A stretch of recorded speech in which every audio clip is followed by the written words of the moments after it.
Hello and welcome to Movies, Films, and Flicks. I am Mark Hoffmeyer, and joining me is a man that only had 3 weeks to train for this episode. It's Niall Moore. So, Mr. Hoffmeyer, you expect me to talk? Hello, Moneypenny. Oh, dude. Yes. Yes. Oh, second not short. It's... Tell what's your history, Niall, with the Bond franchise? Because you and I, we've been talking movies since 2008. And I don't think we've ever really talked about James Bond. We've talked about a lot of Zemeckis movies, but we've never talked. We've never really talked James Bond. So, like, what is your, like? You pitched No Time to Die, of course. I mean, big blockbuster, made $774 million worldwide, tied up Daniel Craig's run, 5-film run. But like, what's your experience with Bond, and what are your favorite Bond movies? Oh, that's an interesting question. Favorite and best. Start with, like, can we do that? What's your favorite and what's the best? My introduction to Bond is based on what was on television when I was growing up. Every year, one of the TV channels would have this like James Bond season where one night a week, which I think was Wednesdays, they would put on a James Bond movie at like 7:30. So we'd sit around as a family and we'd watch whatever James Bond movie was on. So they would run it right the way through, from like Dr. No through like Lazenby, through Roger Moore, Dalton, and on to Brosnan, and basically you would get to watch all of these movies every single year. So it came, I must have seen most of the James Bond movies probably 10 times, just because of them being on so often. It's kind of comfort food almost. And then to kind of when it comes to my favorite and best, that's, I think my favorite is You Only Live Twice. The classic Connery with the volcano base and the like rocket that goes up and like eats other rockets and all of that, and like ninjas fighting in volcanoes, and it's fantastic. I just love it. And then best, I feel like a few come to mind when it comes to this. Can I do a best per actor? Yeah, sure. I think for Connery you got to go Goldfinger. Like, that's the prototypical, like, if you wanted to show someone what classic 60th Bond was, you show them that. You've got the scene with the girl like painted gold on the bed. You've got like the oft parodied scene with the laser going up to cut him in half, where and it's got like the ridiculous plot to irradiate all the gold in Fort Knox. Yeah. It's just and one of the greatest names of all time, right? One of the greatest names of all time. Auric Goldfinger. Like, that's something Bond is always known for, though, the ridiculous names. They named Denise Richards Christmas Jones just so that Pierce Brosnan could have like a single pun at the end. I thought Christmas only came once a year. That's the only reason they named her that, is just because they wanted to have that line. Oh, I can totally see like the writers sitting around and like high-fiving each other when it's like, yes, that's the thing we're doing. Wait, we have to build a character now? Crap, we got the joke. Right, she'll be a nuclear physicist. That's Can I ask you a question? Met quite a few. Oh, have you met quite a few? Now, having watched all the Bond movies multiple times, The World Is Not Enough with Denise Richards, that it's just not surprising. Is it? Did Denise Richards' character anger you as it did most people? Because it seemed right on par for a Bond movie. Not really, because there are basically two kinds of female characters in Bond movies. There are the ones that have the exact right skill set for the job that Bond then has his way with, or there are the ones who are secretly villains who Bond has his way with. It's pretty much that is the trope. It's like Bond will basically good or bad, he'll sleep with them first and then figure it out. But I didn't mind it at the time. Kid, you don't really think about Bond girls in that regard. You just kind of think of Bond girls, and then the older you get, you're like, wait a second. And as much as I love Skyfall, the one Bond woman who gets shot with the Macallan on her head, you're like, man, what just happened? Like, why Bond? This isn't great. it's an odd franchise, man, and like. Well, yeah, it's got a history of portraying women in a very specific light, mostly as objects. And I was watching the Honest trailer for No Time to Die, and then they said that this the main MacGuffin in this movie is basically like an STD. Like once you get it, it never leaves you. The plot is basically lifted from the video game Metal Gear Solid. In that game, the main character had this virus called Fox Die, which basically killed certain people if you came in contact with them. It's the exact same plot. Oh, and it's kind of like The Rock as well that they pointed out. You go to an island with chemical warfare, and then they're gonna blow up and millions then, of people. Blow it up. Yeah, and then blow it up. All right, so you grew up watching the Bond films. They're kind of like an event. You watched them all in order. Where does No Time to Die fit within? I mean, you can't rank them all in a row, but I mean, where does No Time to Die? Like, how do you feel No Time to Die fits within the Bond rankings overall? Is it Doctor No, or is it? Oh, geez Louise, what's some of the least regarded Bond films? Die Another Day. Yeah, or is it Die Another Day? So if we're on that scale, where is it? I would put it. I rate it quite highly. I quite enjoyed it. It's got a lot of thematic similarities to On Her Majesty's Secret Service. Yes. Not just with the musical cues, like that's obviously deliberate, but the whole Bond actually wanting to be settled down with this one person and being ready to actually quit. So that's kind of a huge thematic link. And then the musical cues obviously then help, where you've got Louis Armstrong, We Have All the Time in the World playing throughout, and that actually it makes the ending hit harder. Got that theme, and then it brings you back to that movie where it's like at the very end, his wife gets killed, and it's just like, oh, and now at the end of this one, it's like he can never see his kid and this woman he loves again. There's that sense of loss, and you have this kind of this rhyming. It's like you've got a thematic mirroring, or a thematic kind of through line, which kind of matches. Yeah, because in the beginning they say that we have all the time in the world, and then she's on a train, and then it's about getting them back together, and then he blows up. Exactly. Oh gosh. It's kind of interesting watching this. The Craig saga has been kind of a roller coaster, would you say, where it goes off with Casino Royale, which Martin Campbell directed it. You have Eva Green just being awesome. Jeffrey Wright, Mads Mikkelsen, insane poker that I don't even want to think about the odds for how that would work out. But you have good like action scenes. You establish him as a tank. And then you have Quantum of Solace, which got hit hard by the writer's strike. I think I've blanked Quantum of Solace from my memory.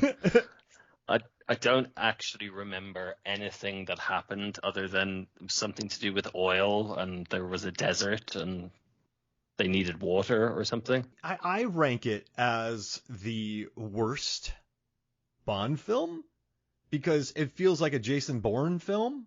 So technically, I think it's probably better than some of the other Bond films. But watching it, you're like, this is kind of a Bourne flick. And I like Olga Kurylenko in it, but it's just, it got hit really hard by the writer's strike. And then you get Skyfall by Sam Mendes with Roger Deakins cinematography that should have won.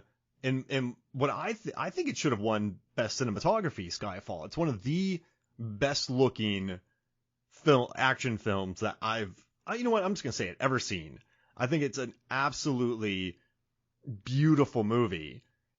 And it's got a great story as well. Oh, great story. Like Skyfall is, again, it's got the emotional stakes, with M, who's a character who, they carried her over from the Brosnan era. She's been in, what, 7, 8 Bond movies?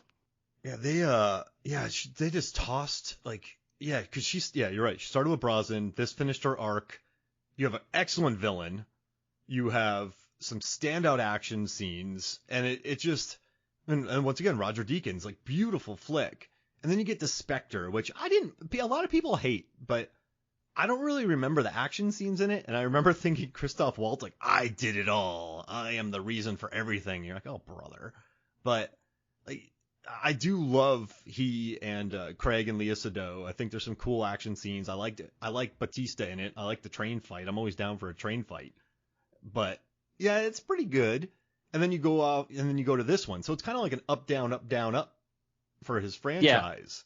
I would agree. I think, if I was just to rank Daniel Craig's, I would say Skyfall, Casino Royale, this one, Spectre, and then Quantum of Solace. That would be the order I would put them in. Yeah, that's exact. I think this falls right in the middle. No Time to Die. Yeah. It's not Skyfall or Casino Royale, but it's not Quantum of Solace or Spectre. Yeah, it's definitely on the side of being, good rather than the other two are, average to poor. Yeah, and you know what I like about No Time to Die is I think Craig is very dour in these films, but there's still a good amount. This movie has some life to it, though. I mean, just Ana de Armas, Paloma is an absolute She's great. highlight. I had 3 weeks of training, and then they're like, all right, see you later, peace. I really I think Leah Sado's really good in it. Obviously Billy Magnuson. I just like his role when he pops up as Logan Ash. I like this is kind of a fun name. I like that the fourth film builds up Blofeld to being the ultimate, and then they sort of Rian Johnson Last Jedi it and just kill them all. And they're like, oh, this is Rami Malek's movie, who is, because of their schedules, he never really shot with Daniel Craig. And you can kind of feel that in this movie. You don't get the Sean Bean, Pierce Brosnan vibes or the Javier Bardem, Daniel Craig vibes, but I still kind of like him as a villain. What do you think about the villain in this movie? He's believable. Yeah. He does a good job of selling, the menacing. He's obviously an Oscar-winning actor. Craig has been quite lucky that how many of his villains have been Oscar winners? Like, Yeah. So Mads. Christoph Waltz. Oh wow. Javier Waltz. Bardem was nominated at least. Bardem. He won for No Country for Old Men, didn't Oh he? yeah, and Waltz won twice. Yeah, and then Rami Malek. Bohemian Rhapsody. It's not like they're lacking for acting talent in their villains. Wow. Yeah, I didn't even think about that. He goes up against a bunch of Oscar winners. Yeah. And he doesn't look out of place. No. I watched a documentary about his James Bond journey this afternoon, actually. It's one of the extras on the No Time to Die iTunes, and it was basically showing like all the uproar before Casino Royale from his casting. And it was just like, oh, blonde Bond, what the hell is this? This is like ridiculous. He's ugly. He's like, he's just not going to do it. And I'd seen him in Layer Cake, for example. Like, he was fantastic in it. That sold me. I was just like, yeah, okay. The dude from Layer Cake, okay. Yeah, great.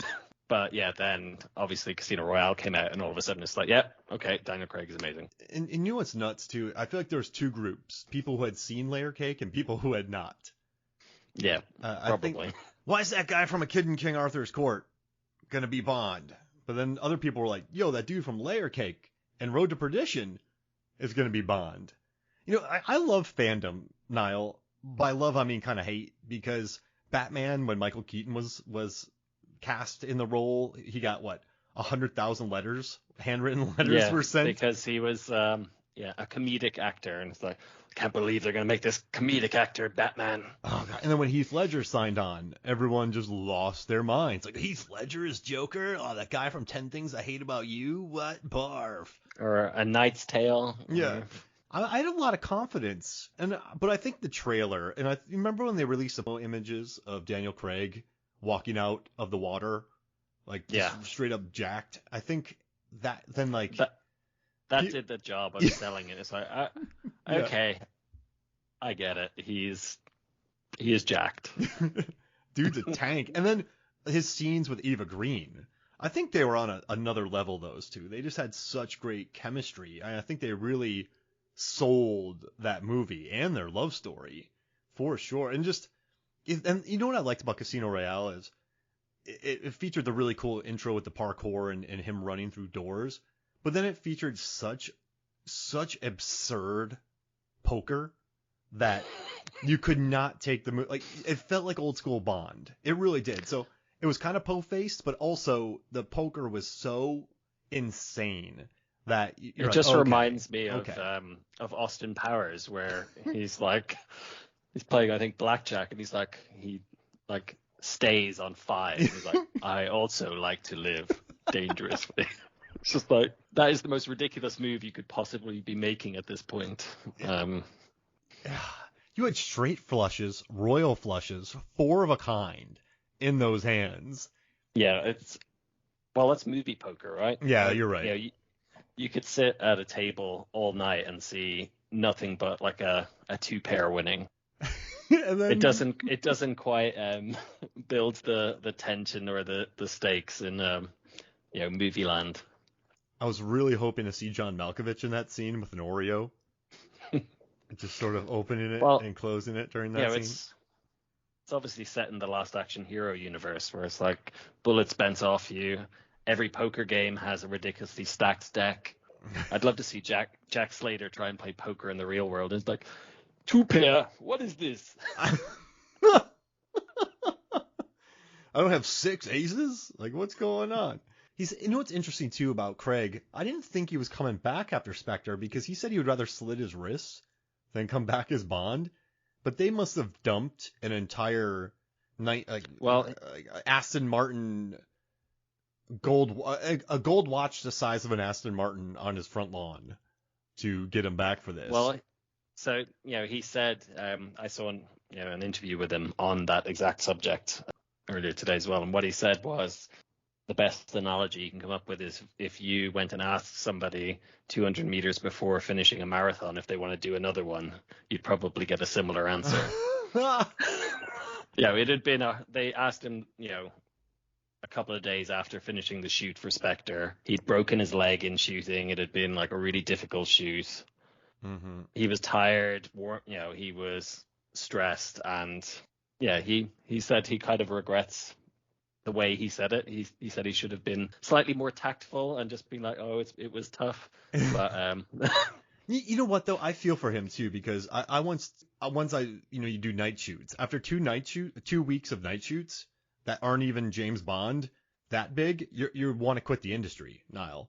So at the end of Spectre and all of its woes, I could see him saying that. Sometimes, man, people are like, hey, Mark, what job you doing next? I'm like, I'm not coming back. I was like, I'm not doing anymore. I was like, I'm done. And then they would see me on the next job and they're like, Mark, I thought you were done. Well, that's the thing. Like, you get burnt out. It's the same with anything. Straight away after doing it, you're going to be like, no, hell no, I'm not doing that ever again. But then, the rose-tinted glasses come on a month later, and you're like, oh, well, actually, most of the experience was rewarding. There were some negatives, but and then you go right back to it. Absolutely. No, you got this. You know what's interesting? You work on something that's really rough, but then you look back at it a week later and you're like, oh, I had some good times on that. So absolutely. And you know what I like too about this movie? He does not phone this movie in. He has some speeches, like when he is talking to Madeline.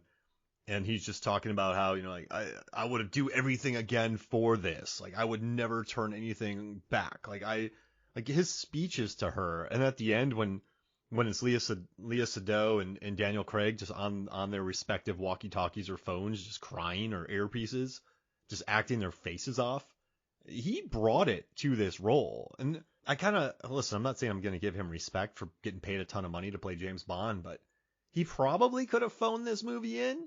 But I still think he found this is one of his better Bonds. I think it's better than Quantum of Solace, better than Spectre. So I guess I'll put it right in the middle once again.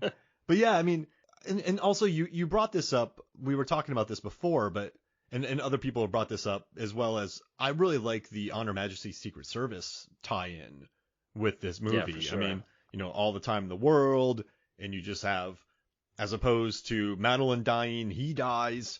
Just the two of them and their relationship and how he actually would settle down. And I do like that this Bond, like Lazenby, is a little more sensitive, and he's also a bruiser. Lazenby and Craig were the bruisers of the Bond bunch. Also probably some of the more emotional ones. So I kind of dig that about him. I like my Bond's emo and running through doors. I don't know if are you more of a Connery guy who just sort of womanizes drinks and then murders people? Yeah, I do quite like Connery. I've definitely got a soft spot for the Connery movies. They're the archetype of the Bond movie. They set the tone and the standard. Absolutely. Then Lazenby, I like On Her Majesty's Secret Service. I think it's it's a solid Bond movie. I don't get some people don't really like it. It's like, oh, no, Lazenby's rubbish, but he's actually quite an accomplished Bond. Yeah. He infiltrates, a secret lab, is able to pull off the suave kind of thing. You buy him getting all the female attention. He's obviously a champion skier, as all James Bonds need to be. And a great I beach wonder, fighter. there are certain things you need to be good at as a Bond, and that's skiing, snowmobiling, probably any water sports you probably need to be good at. Drinking. Yeah, well, that goes without saying. Hanging from I noticed things. they were playing. Remember, we used to play the peanut game back in Chongju. Mm-hmm. Felix and Bond were playing a variation of that in the club in Jamaica when they first meet. Yeah, I love that scene. That brought back. That's a nerve-wracking peanut game. I entered a bunch of those, and I had to buy a couple times, but it was nerve-wracking. I hated buying rounds of Cass for everybody. Well, everybody hated drinking them too. They were cheap, so yeah. Cass and Height, that's where it was at. There's no IPAs when we were there at the time. Oh, so, no, not at all. But yeah, I was drinking some Cass the other week actually. I went for some Korean food. Yeah, I had to get the taste of nostalgia in. Yeah, we did the same. I had a Cass on my 40th birthday, and it tasted good, man. I mean, it's just a lager. I'll taste a lager all day. It's fine. But yeah, I mean, also too with this movie, we can talk about compared to the rest of the Bonds, but this is the longest Bond movie ever made. By a distance, I'd say. By 15 minutes. I feel like other Bond movies feel longer. I've watched a couple of the Roger Moore ones where you're just thinking to yourself like, where am I? What is happening? This movie is taking forever. This one feels quite propulsive because it's well paced. Mm-hmm. There are no kind of lulls in the plot. It's long, but the script is reasonably tight. There's very little wasted dialogue or wasted scenes. It's just him, like, and I also like that there's also room to breathe for certain moments. So I love Moneypenny, Q, and Craig kind of just hanging out in his flat, drinking wine with his cat, and hacking some files. And also, I think Nomi, I do think she's very consumed with 007 numbers, but I do like how eventually she just, Bond helped me. All right, Bond gets his numbers back. Like I get it. You're a super secret top agent, and this old dude comes back, and you have your number. Like I get the frustration for that. Did you like that new character? Did you like her? Did you like Paloma or what? Well, I thought Paloma was great. Anna Darmus is amazing. She apparently just got the role because she'd been working with Craig in Knives Out previously, and he loved it. So he's like, yeah, here, come do some Bond. And I like that they didn't force. If that had been a Connery movie, she definitely would have ended up in bed with, the 45, 50-year-old man, rather than, just being there to help. And then dunked in oil. Yes, probably, or gold paint, or, Well, in this movie, what would it be? So we have oil, we have paint. This one's about poison. An ice block? So, maybe. There is a lot of ice in it. Maybe she'd just get poisoned by whatever the weapon was called. Yeah, I guess. But Heracles. Heracles. Oh my gosh. I love that it was really refreshing when they just, okay, see you later, nice to meet you, and then they just go on and she goes about her way. Did you like Nomi as well, or? Yeah, I think she had the right blend of kind of exuberance and obvious skill level. I think is the thing. She was obviously like new to the role, but she knew what she was doing as well, and she had that kind of confidence. But at the same time, she knew enough that when it was like, oh, it's Bond, like yeah. It's like Cristiano Ronaldo just went back to Manchester United. It's like, oh, all of a sudden, you're giving up the number 7 shirt. The real owner is back.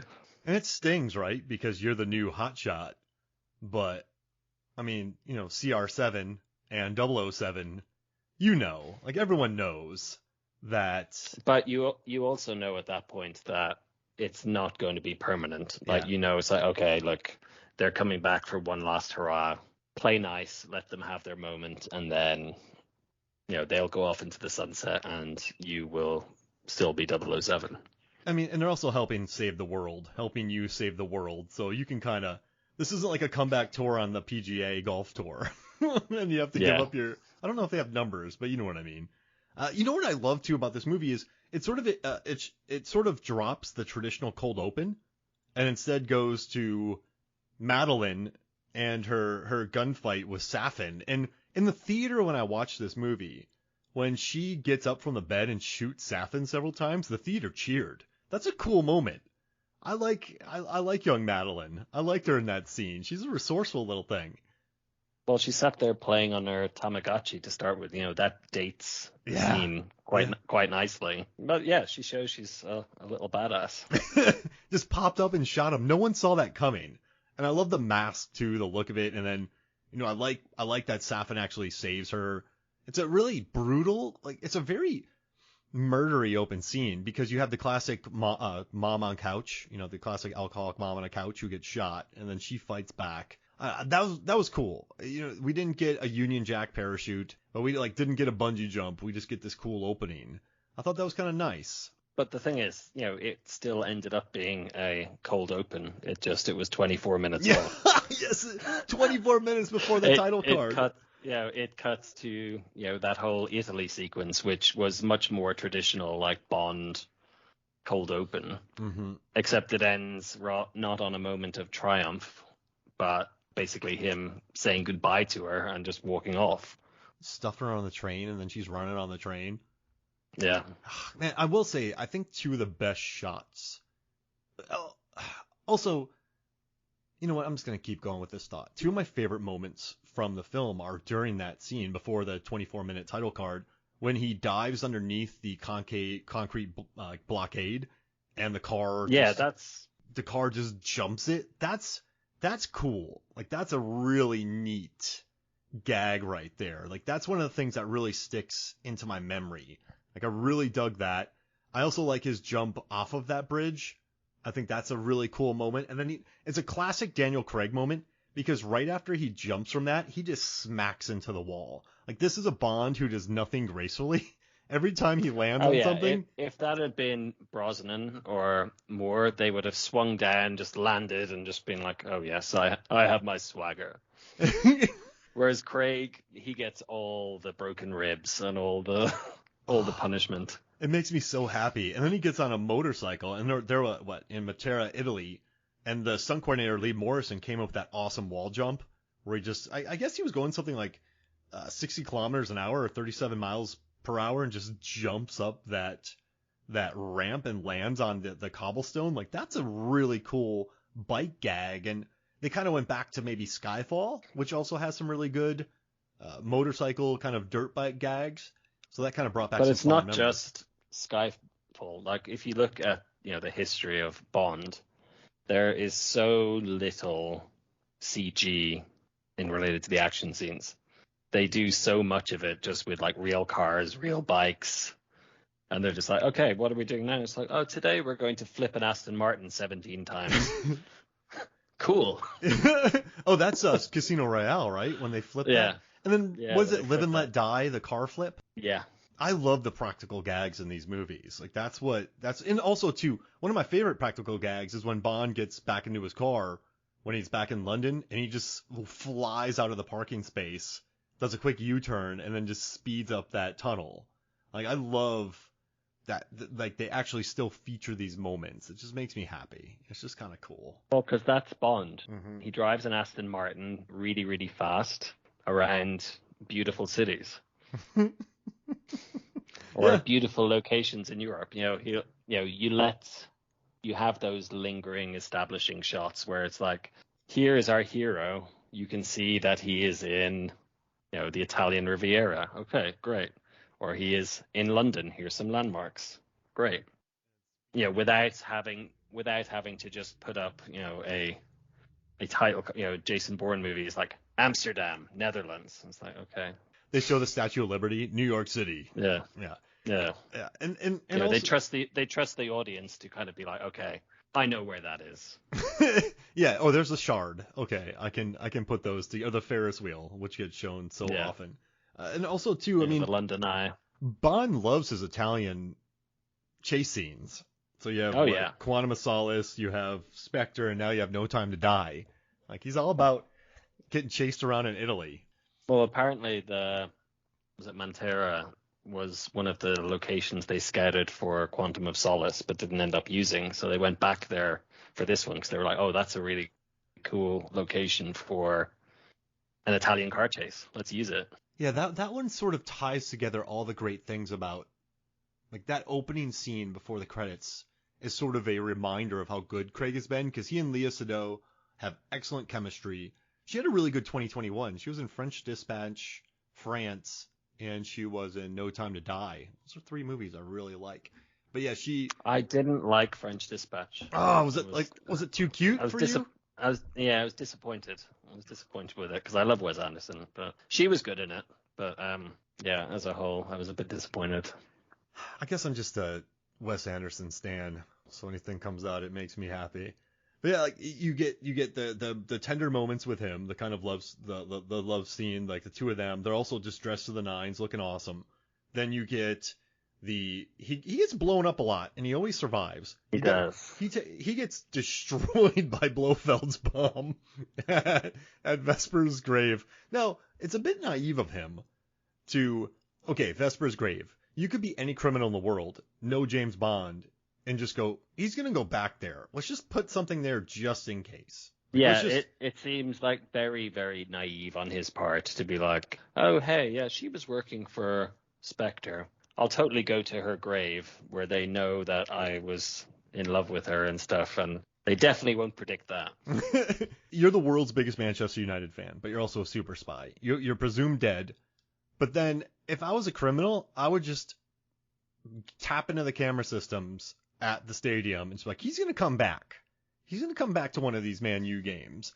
So I'm going to wait and see this. Like, yeah, and then he goes back and blames her. But then you get the really cool motorcycle gag, which goes back to Skyfall. You get the Italian chase scenes. You get just him looking really pissed off at his significant other. Remember Vesper, how pissed off he was about that? Also, like, his gags have never been the most high tech, but I love his car, how bulletproof those windows are, and then it just spins around shooting people. And I felt terrible for the people of this Italian town because bullets are flying everywhere.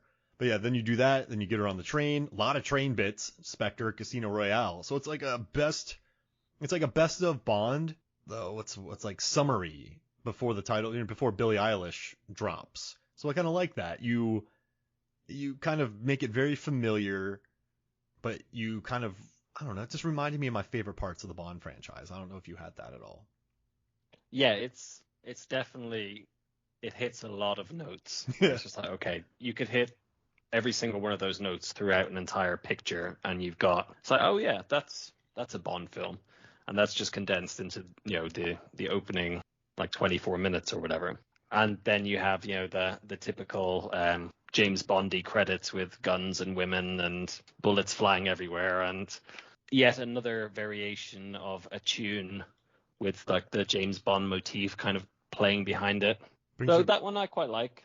I don't mind like the Billie Eilish one. It's a decent tune. I was hoping Guns Go Bang would win the Oscar, but Billie Eilish, I mean, it's not a bad song. I was listening to it this morning when I was rewatching this movie. I was like, yeah, this isn't bad. This is good. I don't know if it's gonna jump into like the top 5, but it's still a solid opening song. I dig it. Yeah, it's tough. Like, there have been so many good Bond themes. I don't know if that would get anywhere near it. No.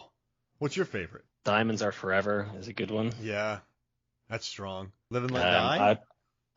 I do like Live and Let Die. That's a good one. We Have All the Time in the World, which is used in this movie quite extensively. All right, I'm gonna go with Live and Let Die. All right, I have a question for you. On a scale of 1 to 10, how awesome is Bond's house compound in Jamaica? I'd say it's a 9.5 probably. Like, I think it's based on GoldenEye, which is Ian Fleming's Jamaican retreat. It's unbelievable. Yeah. That shower? When you've got like a separate like walk over like stepping stones to get to your bedroom area. It's yeah, that would be probably 20K a night Airbnb, maybe. Yeah.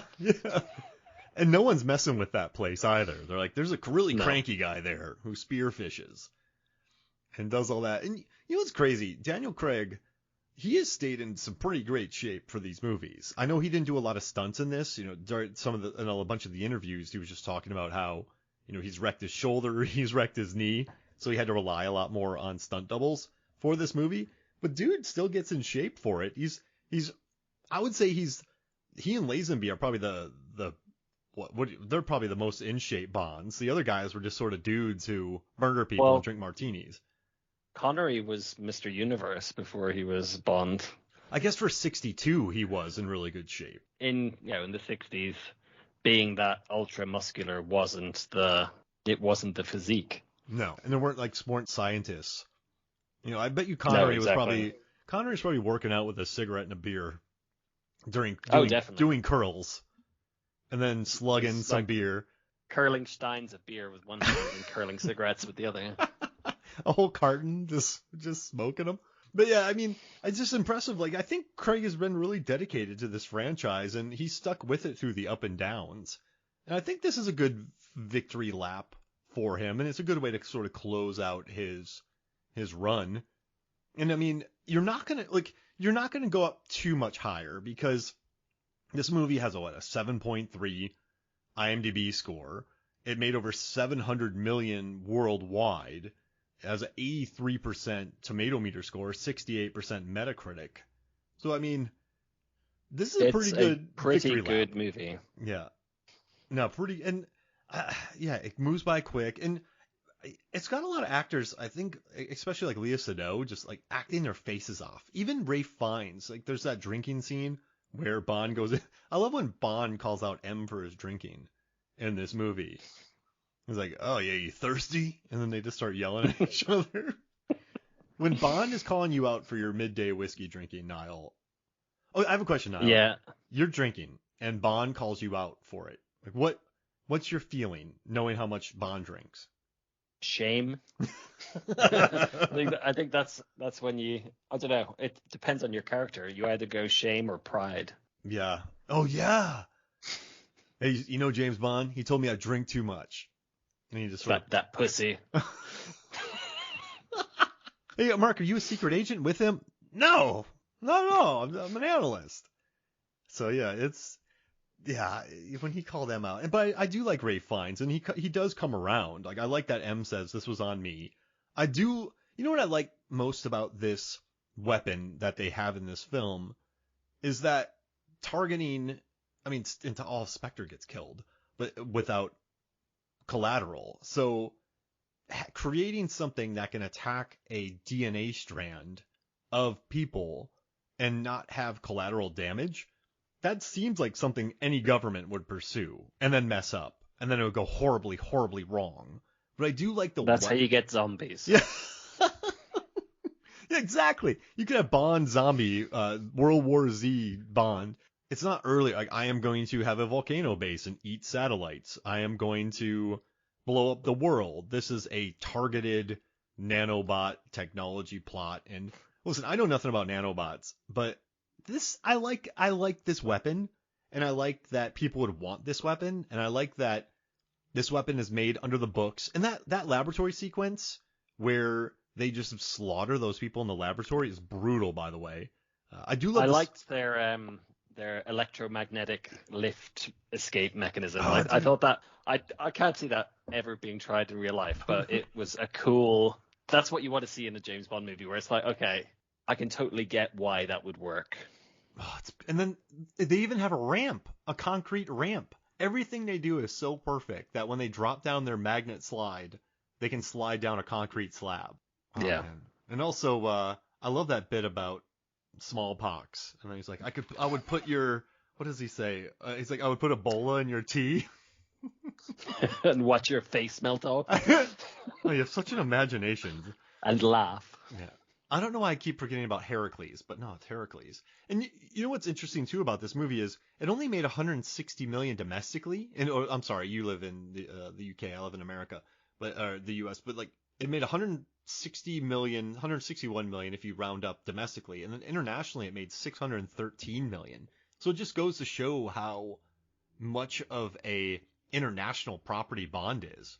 It's kind of crazy. Well, Bond it's worldwide. It's not probably the least America-centric of the blockbuster franchises. It's very much a kind of global, it's about, traveling around Europe and doing things like that for the most part. There are very few scenes or, there are only probably 4 or 5 Bond movies that are even set in America.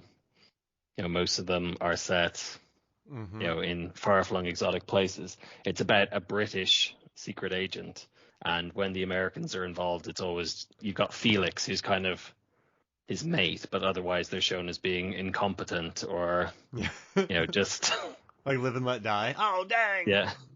Oh no! But yeah, that's a great point, and it's made outside of the U.S. But it always boggles my mind. There's very few franchises like I would say Fast and Furious and Bond are the 2 ongoing franchises that can pull huge numbers worldwide. Like I'm not talking good numbers, I'm talking huge numbers. These things just pull in bank. It's quite impressive. It makes, 613 million during the 2021 pandemic era. That's a lot of bank. That's a huge box office. I didn't even get to see it in the theater, I don't think, because of pandemic. Yeah, you still had. Yeah, I think we talked about this. You still had the lockdown, and you couldn't get down to it, correct? Yeah, it was something, and then I was busy, and then I just didn't quite make the time to go and see it. I had tickets booked one night, and then I got really busy and stuck at work, and I didn't actually make it to the screening. So you supplied your money to it, at least. Well, that's good. Yeah, well, I got a refund, but never mind. So what'd you think about Felix Leiter his death? Like he kind of, I don't think it was necessary. Like because you already have Madeline in there. That revenge angle, like the getting her back. You don't need the Felix Leiter death. I know it adds stakes, but I don't always. I think it's partially about closing chapters. I guess he dies too. Bond does as well. Yeah, it's just like, okay, we need to get rid of Felix. Let's get rid of Bond. Let's get rid of Blofeld. Let's get rid of all of these characters. Wow, they do, man. They really did Rian Johnson this thing, just straight up killing people off. And at the end when they're doing some people. What's the speech that M says? I have it written down, but he says, I'm gonna try to rely on my memory here. Some people live and then other people just exist, and then they're drinking their whiskey and then they blow up. So all the legacy characters just get blown up. So when the next one comes around, it happens. Yeah, it's a fresh casting. I saw Harry Styles is now moving up in the betting to be the next Bond, which I don't know how I feel about. Oh man, no. I think he's one of the most searched and popular people on the planet. So I guess it makes sense from a buzzy standpoint. I would like to see Idris. Yeah, he's a bit old though. That's the problem. But give him a Dalton. Give him back to back, shoot back to back. Do 2 movies back to back with Idris, and give him the Dalton treatment. So like Idris, we got 2 movies that you can play Bond in. You will be Bond for 2 films, or 3 films, and we'll shoot them back to back. He would do it. Yeah, I know he would. It's just more it would be an older Bond. He's in his 50s, isn't he? I think. Yeah, he gets called back. He's on an island must drinking be pushing Macallan. 60 practically. He's turned up Charlie, man. He kickboxes. Like he could do it. He's like I love Idris Elba. Like he's fantastic, but yeah, I think he's a little bit old for the role. I think if they want to push it, they need to skew a little bit younger. I think Henry Golding's cool. The other ones I've seen, Tom Hardy. Yeah, that's another one I've seen bounced around. Like he would be good. He's a little short, but he would just be mumbling, wouldn't he? He would just be a very mumbly James Bond. Just a little mumbly Bond.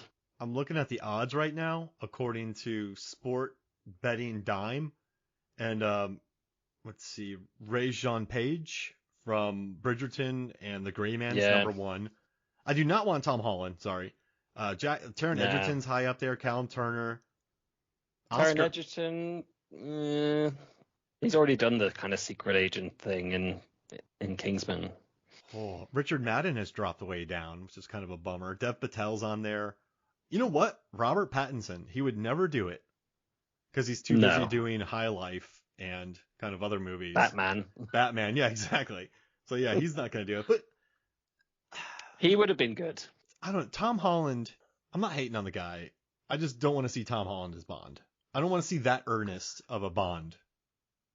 If that makes sense. Yeah, I don't buy Tom Holland jumping into bed with every woman he meets. He doesn't seem to have that side to his character.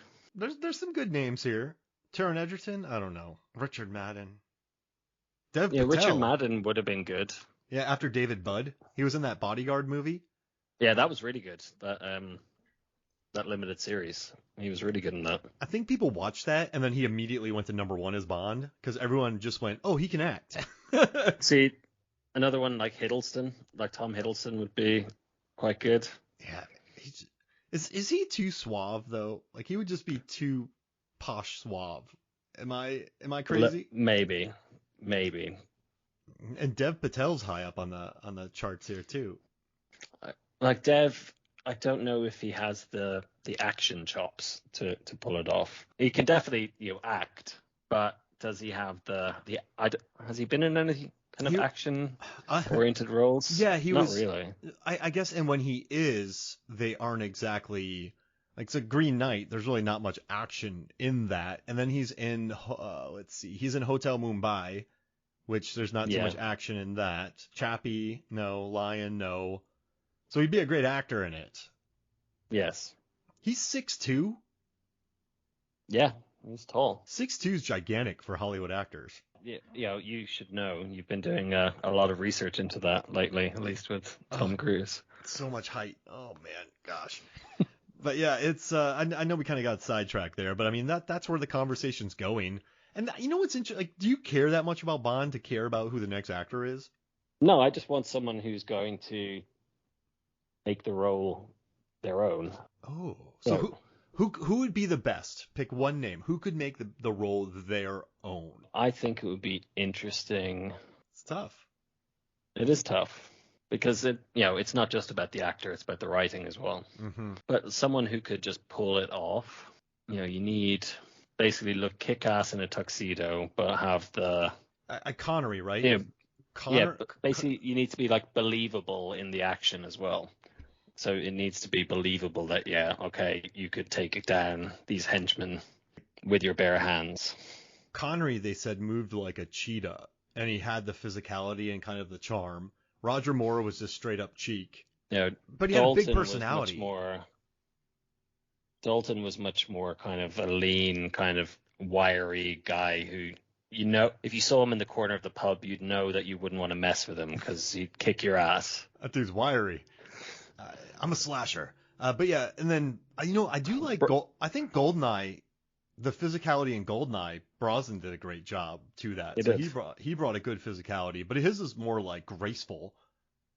Daniel Craig. Yeah. I think physically speaking, Craig's my favorite because nothing he does, well, no, when they're in Cuba during that gunfight and he jumps over that bar, I was like, you're 50, dude. Like, you shouldn't be able to do that. That was very slick. But other than that, I think he's very much so a battering ram. And also, I just want to say, in Cuba, I love when Paloma drives into that makeshift scaffolding area and then knocks the scientist all the way down. And she's like, and he goes, "Are you okay?" She's like, "I'm amazing. This was great." Like, I love that about that scene. Just goes and whacks that and knocks that down, and oh, that makes me so happy. And she only had 3 weeks of training. That's why they added in that 3 weeks ad lib. So yeah, it's funny. Because she's lying to him clearly. Oh yeah, for sure. Oh, man. And then also Billy. Okay, we haven't talked about this. The almost horror moment with the cars and the mist in the forest. Like, what? That provided a great trailer moment when he blows up one of those SUVs. But it kind of makes you wonder, like, when are henchmen just going to quit, Niall? Like, if you're a henchman in a world with James Bond, and you know James Bond, and you're a henchman of someone going up against him, and you know what he has done, would you remain a henchman? Well, he's like the boogeyman for henchmen. It's like, oh, yeah, if you don't clean your gun, James Bond's going to come and get you. They probably don't believe he's real. Like, he's been retired for 5 years at this point. Nobody's seen or heard from him. These latest henchmen, they don't know Bond's coming for them. They're just like, oh, 007. Oh yeah, isn't that young girl? Oh know me, yeah, what's her face? Yeah, he's kind of like the Baba Yaga, like Keanu Reeves was. Yeah. That's funny. And then, yeah, like I do think in this world, if you're a motorcycle henchman, you're the lowest of the low, because motorcycle henchmen nothing ever good happens to them. Then I think if you are a snowmobile or an equivalent henchman, you're next. You're in trouble. I think if you're on any kind of open vehicle where you use the steering as a throttle, I think you're in trouble. So snowmobiles, motorbikes, jet skis, those are all kind of problematic for you. Absolutely. And then there's the sedan henchman, which you're doomed. And then there's a SUV henchman, which gives you the best shot of I think the worst you can do in the James Bond lore is be a scientist at a secret lair, because you will blow up. Yes, you will probably get exploded. I mean, even if you think you are invincible, you're still gonna blow up. Yeah, by a pen.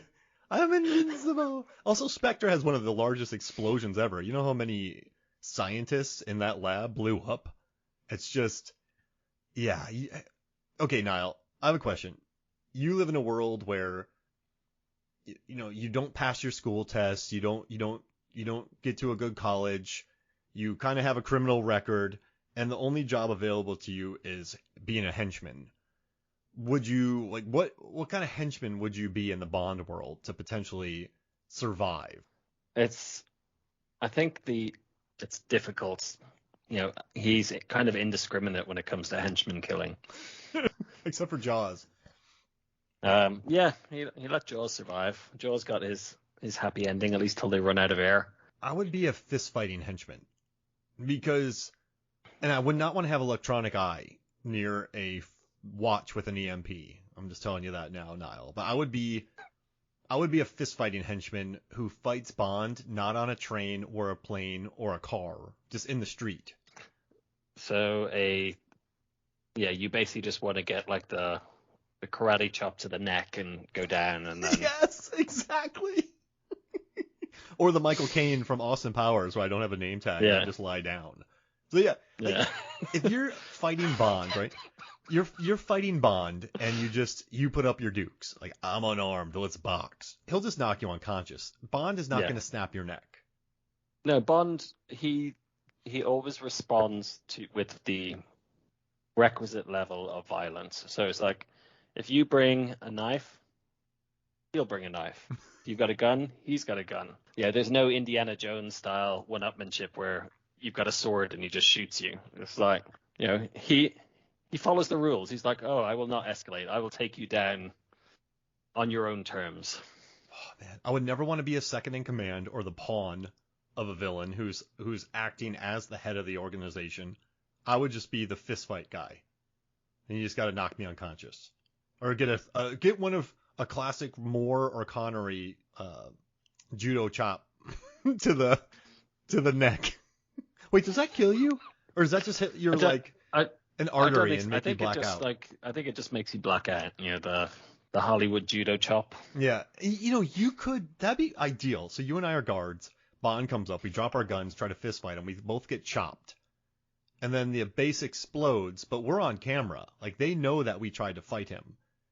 Let's say we didn't have guns. I think the key is we can't have weapons. I think we need to Yeah. Basically be like patrolling like the woods or something, and he basically like comes across us and he just like basically knocks us out and ties us up. You know, that's the ideal kind of thing as he's sneaking into the base. Oh, I think we figured it out, Niall. We're surviving this. We are surviving Bond. That makes me happy. We did it. This is wonderful. What's your favorite Bond movie? Not best. Um, Favorite. All of them. Pick one. Gotta be on Her Majesty, not Her Majesty's Secret Service. You Only Live Twice. Oh wow. So that's your like that. So that's just your favorite. That's my favorite. It's so iconic for so many reasons. There are volcanoes, ninjas, ridiculously slow countdowns. Oh man.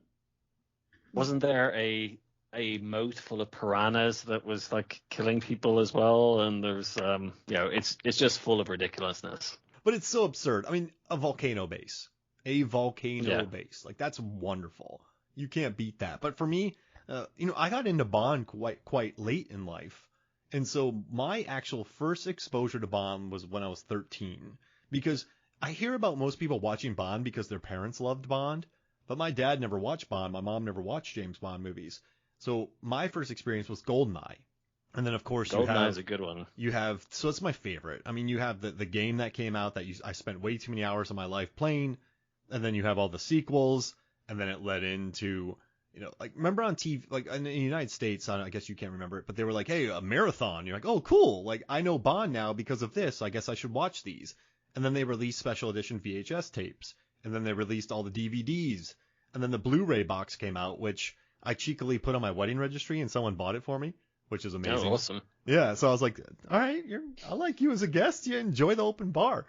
But yeah, I didn't get into Bond till late. I mean, my first Bond experience was Brosnan, which it's a pretty good Bond. I still stand by his movies. I like World Is Not Enough because I think Sophie Marceau is really good in that movie. I like Tomorrow Never Dies because you have Michelle Yeoh. Like I think almost pound for pound, this might be controversial, Niall, but you have Xenia on the top, and oh man, in GoldenEye, what's her name? The other. What was her name? I think Vesper is probably the best. Oh, Natalia. But you have Natalia and Xenia on the top, and then in Tomorrow Never Dies, you have Terry Hatcher's character, Paris, and Michelle Yeoh, Paris Carver, and then Paris, and World's Not Enough. I mean, listen, I'm a big fan of Sophie Marceau, and then you have what's the one that everyone hates? Christmas Jones. Christmas Jones. Oh, it's so good. And then Die Another Day. Halle Berry's fine. Everybody's good, but I love Madonna Rosamund Pike. As well. Yeah, and Rosamund Pike is actually pretty good in that movie. Like she's a solid villain. So maybe it's just recency bias, but I think my favorite. Yeah, you know what? I'm just gonna say it. My favorite sort of Bond quote unquote Bond girls are in the Brosnan era. But I think Vesper is probably my favorite with Eva Green, and then Diana Rigg from On Her Majesty's Secret Service is up there as well. But I like Olga Kurylenko in Quantum of Solace too, because she never gets with Bond. She's just on her own side movie during the whole, film. But I don't know who. But this is a really hard one to ask, Niall. Pound for pound, which Bond had the best run of like ups and downs and twists and turns and quality of film? Which of the actors had the best run? Well, it's easier, I think, to discount rather than try to figure out which one. So I think let's take out Lazenby. We can take out Lazenby. We can take out Dalton. I think we can take out Moore. Yeah. The quality. His movies were just silly. Yeah. Silly, campy. There are a couple of good ones in there, but for the most part, they are the poorest. We'll drop Brosnan. So that leaves you with Connery and Craig. Oh. So if you look at Connery, you start with Dr. No. From Russia with Love. I mean, From Russia with Love, that's one of my all-time favorite Bond movies. So you've got Dr. No, Goldfinger, You Only Live Twice, Diamonds Are Forever, and From Russia with Love. So Craig basically has 3 good ones. Whereas Connery has 5. Yeah. So just by strength of percentage, it's probably Connery. Yeah.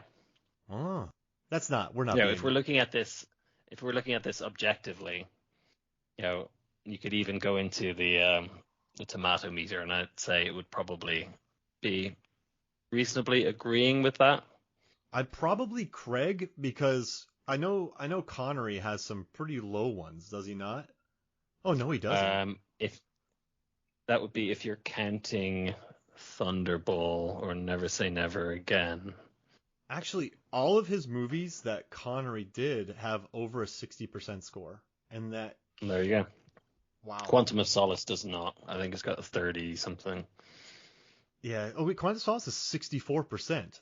Okay, higher than I thought. What are they? That's so odd. That's so odd. So, all right, so real quick, before we get out, like, what are your favorite moments in this movie? So, No Time to Die. I mean, there's a lot we left on the table with this movie, but it's 2 hours and 40 minutes, and people don't need a play-by-play of the film. But what are your favorite moments in No Time to Die? Five. So I like, apart from the Italian chase when it gets in the DB5, because that's the iconic Bond car, the old silver DB5. Next one would be the chase sequence in Cuba. So after basically when they're trying to get out after all the Spectre have been killed, and that's all kicking off where, Ana de Armas kind of comes in with her car, as you mentioned, and you got like this whole kind of chaotic thing where they're just trying to escape. Yeah, that's a good scene. I like that. 3, I think the sequence in Norway that we talked about already with the SUVs chasing them through the forest. It's like a horror movie. That's pretty cool. 2. Do you want me to run through some things while you compile the other ones? Yeah. Yeah, I mean, I love all the ties. Like, Safin, my 5 is Safin wears the No mask, and then, the tie is the Dr. No. Yeah. I love all the Your Majesty's, like, I love the trip to Jamaica. You have, like, the Die Another Day connection with the cigar. I just kind of love the little Easter eggs in this movie. I mean, bringing back the car, like the Aston Martin, just bringing all that back. That makes me happy. I think the 4-1 for me is when you have when Bond hides underneath that stone piece and the car jumps right over him. Yeah. Mathilde, I love her. I love her and her boppy. Like, she just wants her boppy. That makes me so happy. I love that scene. Let's see. I think he and Leah Sado at the end talking to each other on the walkie-talkies. They did some excellent work there. And then I'm not a big fan of the stairwell fight. It's fine. I like the Casino Royale one better. But I guess I'll have to say my 5th one is probably. Oh wow, what's my 5th one? Probably just me laughing when he survives that coffin explosion. Just he gets like he's dead, and then he pulls his phone out, and it works, and you're like, oh gosh. But yeah, those are mine. And I also love the gigantic island that he lives on, so it just makes me happy. Like, this guy has a poison garden in his, his family had his poison garden. It just makes me laugh. I like it. So those are mine. But what are your final two? I think one of them. I think one of them you've already mentioned would be up there, which is Bond and her name escapes me. Just talking to each other at the end. Yeah, with Madeline, just like talking to each other at the end. That was really powerful. I really liked the last scene where Madeline's just in the car and you've got like all the time in the world playing, and she's just like, let me tell you about this guy. His name was Bond, James Bond, and it's just like, okay. I love it. She's on the twisty brings turny all the roads. feels. All the feels. I got goosebumps, and she's on the twisty turny road, not looking at it. Makes me happy. Also, I gotta say, since I had a daughter, watching this movie it hits completely differently for me, man. I bet. Oh, there's a couple scenes where I just was like tearing up. I tear up so much now, man. But watching that, and like that cool girl trying to get her boppy. But yeah, no, this was cool, dude. And I really thank you for joining me to talk about this, because we've talked Bond a lot on MFF. We just never covered this one, so I'm glad we did it. And thanks for joining me. Yeah, it's fun. It seems like we delved into a lot of different bits of Bond as well. Was this more focused than any of the other episodes we've ever done? I think we stayed reasonably on topic, at least within the franchise. Yeah, we didn't vent. I think there's so much to talk about in the Bond franchise. You don't really need to pull tangents and talk about Teenage Mutant Ninja Turtles 3, like back in the past, You don't have to jump over there. You can stay in this world. Yeah, there's enough within the Bond world that you can just be like, okay, that calls back to this Bond movie or that Bond movie or. Absolutely. Hey, so where can people find you? I'm at El Nilo on Twitter. I post random stuff about rugby and occasionally movies and sometimes my work From all over the world? from various places in the world. Yes, How much frequent flyer miles do you have, Niall? not enough. Oh, okay. Well, I guess you go to different countries, so it's kind of hard to get the same. Like when I flew to Yeah. 20 cities a year, I just took Delta. And so my miles jettisoned in the air, you get the status and all that. So, Yeah, but, yeah. I've got the status with Star Alliance, which is pretty good. well, cool, man. And also, thank you to everyone in Ireland for listening to the show. You pushed us to #1 on the film history charts, which is awesome. So, Niall, there's going to be a parade for you when you go home. Are you excited? Yeah, it's going to be wonderful. As long as there are pints of Guinness, I'll be all right. All right. Well, thank you for joining me, man. Cheers. All right. So, for me, Mark Hoffmeyer, for Niall Moore, this is Movies, Films, and Flicks. We'll see you next week.